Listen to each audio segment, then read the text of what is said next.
তো এই জায়গা খরিদ সূত্রে মালিক আমি মোহাম্মদ সালাউদ্দিন। আমার ব্যবসা, আমি ব্যবসায়ী, একজন ব্যবসা করি। আমার প্রতিষ্ঠানের নাম তোহা ইলেকট্রনিক্স, 14 নং বাজার। তো এলাকাতেও আমাদের আসলে যথেষ্ট সুনাম আছে, মানুষের সাথে সুসম্পর্ক আছে, সবাই চিনে, আমাদেরকে ভালোভাবেই চিনি।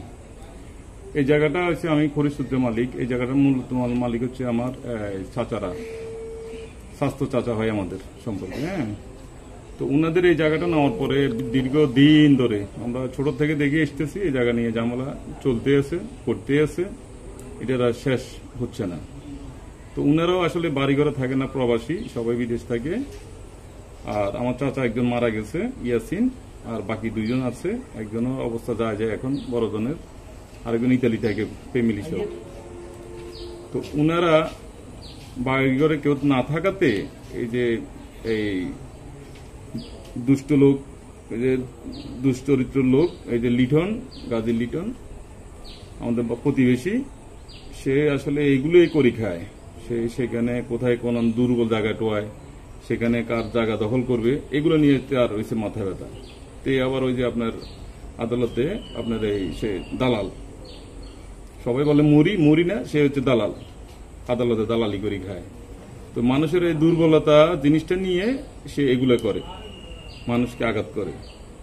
তো আমরা জায়গাটা খরিদ সূত্রে মালিক, কাগজপত্র আমাদের আপডেট সবকিছু আছে, আমার ডিসিআর টিসিআর সবকিছু ক্লিয়ার, আমার খাজনা পরিশোধ সবকিছু আছে, আপডেট কাগজপত্র সব ইন টোটাল সবকিছু আছে বর্তমানে।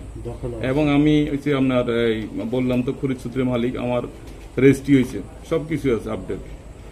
এখন হচ্ছে যে আমার পিছনে সে আবার লাগলো, সে আমাকে ফাঁসানোর জন্য মিথ্যা মামলা, তার স্ত্রীকে দিয়ে আমাদের নামে মিথ্যা অভিযোগ দিয়ে, মিথ্যা একটা বানোয়াট মামলা দিয়ে আমাদের এই যে ভাঙচুর, আমাদের ফ্লোরের কাজ করাচ্ছি, এখানে ভাঙচুর রাখছি, এগুলার ছবি উঠে আমাদেরকে বলতেছে যে ওদের ঘর আমরা ভেঙে ফেলছি। ওদের ঘর ওইখানে কোত্থেকে এসছে? এখানে তো আমার চাচাদের ঘর, এটা আমাদের দখলে আছে, আমার পরিস্থিতি কিনা এটা এখন বর্তমান আমরা দখলে আছি।